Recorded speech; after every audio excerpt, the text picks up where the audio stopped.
Welcome back to another video lecture for number theory. This is part 3 in a series that I'm doing on number theory. And in this part, we're going to be connecting the greatest common divisor previously defined with Euclid's algorithm and find an alternative way that for very large numbers we can find a greatest common divisor in an efficient manner. So we know Euclid's algorithm from the previous video, and it states that we can find a unique quotient and remainder for any two integers. We can call them a and b, b and c, j and k, whatever. And so we're going to use b and c as our integers in this video. And we furthermore need to state that b is a greater number than c, and that b and c are also positive. If we construct by the algorithm our remainders the following way, then we know that dividing b by c provides us with a unique quotient and a unique remainder. If I shift c and r1, that is the second number and the remainder over, then I can construct c in the following way: r1 times q2 plus r2. And then if I continue in this pattern, I will eventually arrive at the statement of rj minus 2 is equal to rj minus 1q plus rj, and lastly I'll arrive at rj minus 1 is equal to rj qj plus 1. And so somewhere in this iterative process of sliding over two numbers and then continuing the division algorithm, it will eventually tend to 1 as the final remainder. And if we look one step before that, at our rj amount, that turns out to be the greatest common divisor of b and c.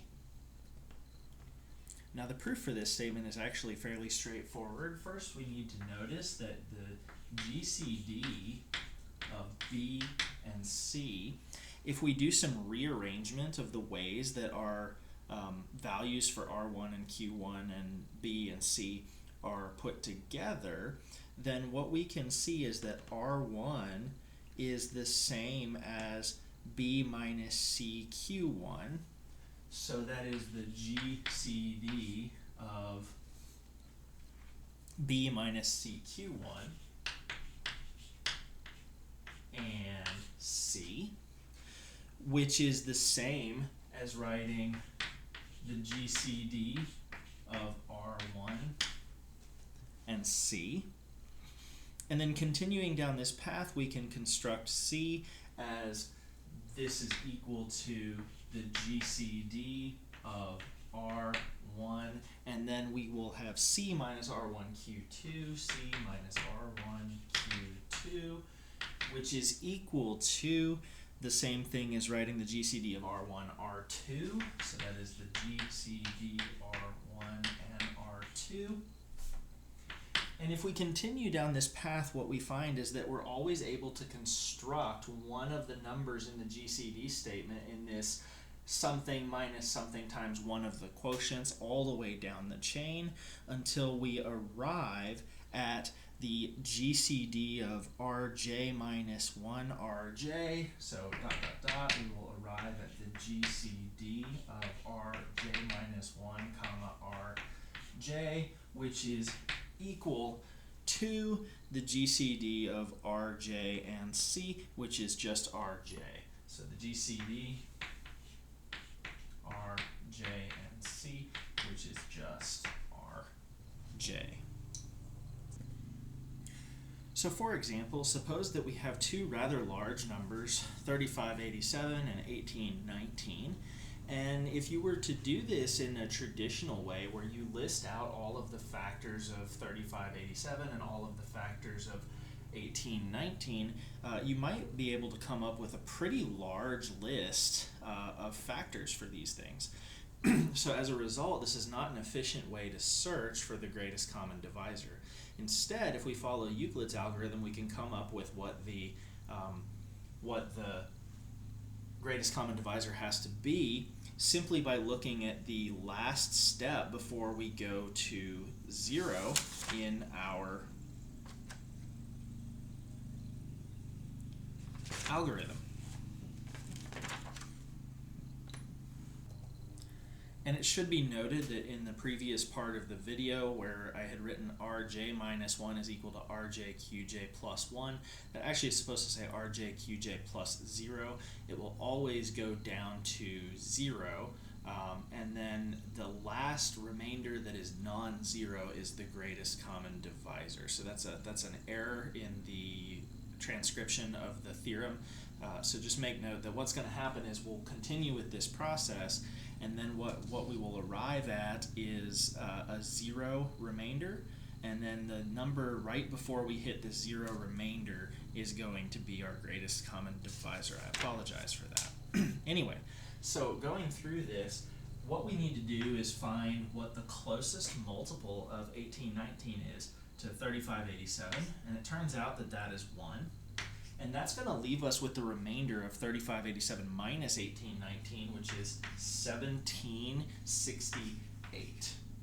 So now what we want to do is we want to translate our C and our remainder over. So it will say 1819 and 1768 times something plus something else. And notice that again, 1768 will go into 1819 precisely once, and that will leave us with a remainder of 51. So again, we're going to translate these two numbers over, so that this will now say 1768 is equal to 51 times something plus something else. Now the closest multiple of 51 to 1768, you may need to try a few, but you notice that if we were to multiply by 3, we get something that's close to 1500, so it's probably in the 30s. And it turns out that this is 34, the closest multiple to 1768, which is going to leave us with a remainder of 34. So again, translating the two numbers over, we will have 51 is equal to 34 times something plus something else. And 34 will go into 51 one time. That's going to leave us with a remainder of 17. Then translating the numbers over again, we will have 34 is equal to 17 times something plus something else. 34 is precisely the second multiple of 17, so we end with our 0 remainder here. Looking back precisely one step at the remainder, we find that the greatest common divisor between 3587 and 1819 is 17. Now we can construct something in the form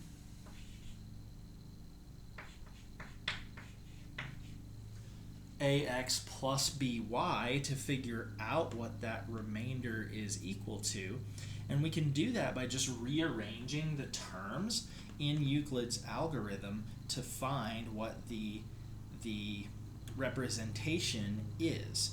So what that specific x and y must be. And that becomes important if we're going to do things like solving linear Diophantine equations, so I will leave that particular portion of this until we are at the section where we talk about Diophantine equations. But notice that this remainder 17 will always be able to be expressed as ax plus by, and that is one of the propositions from the previous video. Furthermore, this is important because it actually has a name. Bézout's identity talks about the way in which we can express a greatest common divisor by finding this unique x and y, and it turns out that these x and y's are the ways that we generate the solutions to linear Diophantine equations.